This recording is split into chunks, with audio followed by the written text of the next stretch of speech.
Hey guys welcome back. ಏನಪ್ಪ ಇಷ್ಟು ದಿನ ಎಲ್ಲೋಗಿದ್ದಾಳೆ ಇವಾಗ ಕಾಣಿಸ್ಕೊತಾ ಇದ್ದಾಳೆ ಅಂತ ಯೋಚನೆ ಮಾಡ್ತಾ ಇದ್ದೀರಾ? ಹಾಗಂತ ನನ್ನ ಚಾನಲ್ ಏನಾದರೂ ಮರ್ತ್ಬಿಟ್ಟಿದ್ದೀರಾ? ನೆನಪಿಸ್ತೀನಿ ನೋಡಿ. Welcome to Deepika Kannada vlogs. ಎಲ್ಲರಿಗೂ ನಮಸ್ಕಾರ. ಇಷ್ಟು ದಿನ ವ್ಲಾಗ್ಸ್ನ ಮಾಡ್ತಾ ಇರಲಿಲ್ಲ, ಹಾಗಂತ ಮರ್ತಿಲ್ಲ ಅಂತ ಅಂದ್ಕೊಂಡಿದ್ದೀನಿ. ಕೆಲವ್ರು ಜನ ವ್ಲಾಗ್ಸ್ ಯಾಕೆ ಮಾಡ್ತಾ ಇಲ್ಲ, ಮಾಡಿ ನಾವು ನೋಡ್ತೀವಿ ನಿಮ್ಮ ವ್ಲಾಗ್ಸ್ನ ಅಂತ ತುಂಬ ಜನ ಹೇಳಿದ್ದಾರೆ, ಕೇಳಿದ್ದಾರೆ ತುಂಬ ಜನ. ಹಾಗಂತ ಹೇಳಿರೋದಕ್ಕೆ ಮತ್ತೆ ಬಂದಿದ್ದೀನಿ. ಇನ್ನು ಮುಂದೆ ಯಾವುದೇ ಕಾರಣಕ್ಕೂ ಸ್ಟಾಪ್ ಮಾಡೋದಿಲ್ಲ. ಒಂದು 3 ಮಂತ್ಸ್ ಬ್ರೇಕ್ ತೊಗೊಂಡ್ಬಿಟ್ಟಿದ್ದೆ, ಯಾವುದೇ ಥರ ವ್ಲಾಗ್ಸ್ನೇ ಮಾಡೋಕ್ಕಾಗ್ತಾ ಇರಲಿಲ್ಲ. ಅದಕ್ಕೋಸ್ಕರ ಇವತ್ತಿಂದ ವ್ಲಾಗ್ಸ್ ಸ್ಟಾರ್ಟ್ ಮಾಡೋಣ ಅಂತ ನಿಮ್ಮ ಮುಂದೆ ಬಂದಿದ್ದೀನಿ. ಹಿಂದೆ ಹೇಗೆ ಸಪೋರ್ಟ್ ಮಾಡ್ತಾಯಿದ್ರು ನನ್ನನ್ನು, ಹಾಗೆ ಮುಂದೆನೂ ಸಪೋರ್ಟ್ ಮಾಡ್ತಾ ಇರಿ ಅಂತ ಹೇಳೋಕ್ಕೆ ಇಷ್ಟಪಡ್ತೀನಿ. ಹಬ್ಬಗಳೆಲ್ಲ ಹತ್ರ ಬರ್ತಾ ಇದೆ. ಸ್ಯಾರಿ ಶಾಪಿಂಗ್ ಮಾಡೋಣ ಅಂತ ಹೇಳಿ ನಾನು, ಅಮ್ಮ, ಅಪ್ಪ ಹಾಗೆ ಸರಸ್ವತಿ ಆಂಟಿ, ಅಮ್ಮನ ಫ್ರೆಂಡು ಅವರೆಲ್ಲ ಒಟ್ಟಿಗೆ ನಾವು ಸ್ಯಾರಿ ಶಾಪಿಂಗಿಗೆ ಅಂತ ಬಂದಿದ್ದೀವಿ. ಇದು ಮನೆಯಲ್ಲೇ ಸೇಲ್ ಮಾಡೋದವರು. ಚೆನ್ನಾಗಿದೆ ಕಲೆಕ್ಷನ್ಸು. 500ಇಂದ 25,000ವರೆಗೂ ಅವ್ರ ಹತ್ರ ಅವೈಲೇಬಲ್ ಇದೆ. ಅಫೋರ್ಡಬಲ್ ಪ್ರೈಸಲ್ಲಿ ಕೂಡ ಕೊಡ್ತಾರೆ, ಹಾಗೆ ಇನ್ಸ್ಟಾಲ್ಮೆಂಟಲ್ಲಿ ಕೊಡ್ತಾರೆ. ನಾವು ಇನ್ಸ್ಟಾಲ್ಮೆಂಟಲ್ಲಿ ಏನು ತೊಗೊಳ್ಳಿಲ್ಲ, ಕ್ಯಾಶಲ್ಲೇ ತೊಗೊಂಡ್ವಿ. ನಮಗೆ ನಾನೊಂದು 3 ಸ್ಯಾರೀಸ್ ಹಾಗೆ ಒಂದು ಡ್ರೆಸ್ ಕೂಡ ತೊಗೊಂಡ್ವಿ.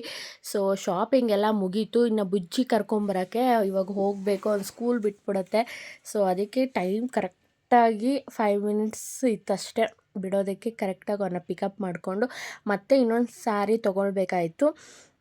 ಅಲ್ಲಿ ಸೆಟ್ ಆಗಲಿಲ್ಲ ಅಂತ ಹೇಳಿ ಇನ್ನೊಂದು ಸ್ಯಾರಿ ಬೇರೆ ಅಂಗಡಿಗೆ ಬಂದು ಪರ್ಚೇಸ್ ಮಾಡಿದ್ವಿ. ಹಾಗೂ ಇನ್ನೂ ಒಂದು ಸ್ಯಾರಿ ತೊಗೋಬೇಕು ಆ್ಯಕ್ಚುಲಿ ಹೇಳ್ಬೇಕಂದ್ರೆ. ಇಷ್ಟಕ್ಕೆ ನೋಡೋಣ ನೆಕ್ಸ್ಟ್ ಟೈಮ್ ಬಂದು ಅಂತ ಹೇಳಿ ಸುಮ್ಮನಾದ್ವಿ. ಇಷ್ಟೆಲ್ಲ ಶಾಪಿಂಗ್ ಮಾಡಿದರೂ ಇನ್ನೂ ಒಂದು ಸ್ಯಾರಿ ಬ್ಯಾಲೆನ್ಸ್ ಇದೆ ತೊಗೊಳೋದಕ್ಕೆ, ಯಾಕೋ ಇಷ್ಟ ಆಗಲಿಲ್ಲ. ನೆಕ್ಸ್ಟ್ ಟೈಮ್ ತೊಗೊಳ್ಳೋಣ ಅಂತ ಬಂದುಬಿಟ್ವಿ. ಮನೆಗೆ ಬಂದು ಒಂದು ಸ್ಟ್ರಾಂಗ್ ಟೀ ಮಾಡಿಕೊಂಡು ಕುಡಿದು ಮೈಂಡ್ ಫ್ರೆಶ್ ಮಾಡ್ಕೊಂಡ್ವಿ. ಈವ್ನಿಂಗ್ ಆಯ್ತವಲ್ಲ, ನಮ್ಮ ಬುಜ್ಜಿ ಕೆಲಸ ನೋಡಿ. ಅವನಿಗೆ ಹೊಸ್ಲಿಗೆ ನೀರು ಹಾಕಿ ಲೈಟ್ ಹಾಕೋ ಜವಾಬ್ದಾರಿ ಅವನದು. ಎಷ್ಟು ಕ್ಲೀನಾಗಿ ಮಾಡ್ತಾನೆ ಗೊತ್ತಾ. ಅದೆಲ್ಲ ಆದಮೇಲೆ ಅವನು ಹೋಮ್ ವರ್ಕ್ ಕೊಟ್ಟಿರ್ತಾರೆ, ಹೋಮ್ ವರ್ಕು ರಿವಿಷನ್ನು ಅದೆಲ್ಲ ಮಾಡ್ಕೊತಾನೆ. ಹೋಮ್ ವರ್ಕ್ ಮಾಡಿಸೋದೇ ಒಂದು ದೊಡ್ಡ ತಲೆನೋವು. ಒಂದೊಂದು ದಿನ ಬೇಗ ಬರೆದ್ಬಿಡ್ತಾನೆ, ಒಂದೊಂದು ದಿನ ಆಟ ಆಡಿಕೊಂಡು ಈ ಥರ ಎಲ್ಲ ಮಲ್ಕೊಂಡು ಒದ್ದಾಡಿಕೊಂಡು ಮಾಡ್ತಾನೆ. ಅದೇ ಸ್ವಲ್ಪ ಒಂದೊಂದು ದಿನ ಒಂದೊಂದು ಥರ ಇರ್ತಾರೆ ಮಕ್ಕಳು. ಇವತ್ತಿನ ಡಿನ್ನರ್ಗೆ ನುಗ್ಗೆ ಸೊಪ್ಪಿನಲ್ಲಿ ಉಪ್ಸಾರು ಮಾಡ್ತಾಯಿದ್ದೀನಿ. ಉಪ್ಸಾರು ಅಂದರೆ ನಮ್ಮ ಅಪ್ಪಂಗೆ ತುಂಬ ಇಷ್ಟ. ಸ್ನ್ಯಾಕ್ಸ್ಗೆ ಅಂತ ಹೇಳಿ ಕಡಲೆಕಾಯಿ ತಂದಿತ್ತು ಅಪ್ಪ, ಅದನ್ನು ಬೇಯಿಸ್ಕೊಳ್ತಾ ಇದ್ದೀನಿ ಇನ್ನೊಂದು ಕಡೆ.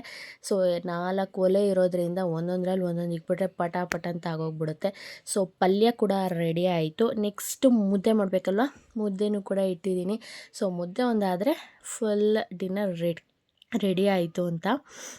ಮುಂಚೆ ನಮ್ಮ ಚಾನಲ್ನ ಹೇಗೆ ಸಪೋರ್ಟ್ ಮಾಡ್ತಾಯಿದ್ರು ಹಾಗೆ ಈಗಲೂ ಸಪೋರ್ಟ್ ಮಾಡ್ತಾ ಇರಿ. ನೆಕ್ಸ್ಟ್ ವ್ಲಾಗಲ್ಲಿ ಸಿಗ್ತೀನಿ. ಈ ವಿಡಿಯೋ ಏನಾದರೂ ನಿಮ್ಗೆ ಇಷ್ಟ ಆಯಿತು ಅಂದರೆ ಪ್ಲೀಸ್ ಒಂದು ಲೈಕ್ ಮಾಡೋ, ಶೇರ್ ಮಾಡಿ, ಕಮೆಂಟ್ ಮಾಡಿ ಆ್ಯಂಡ್ ನಮ್ಮ ಚಾನಲ್ ಸಬ್ಸ್ಕ್ರೈಬ್ ಮಾಡೋದು ಮರಿಬೇಡಿ.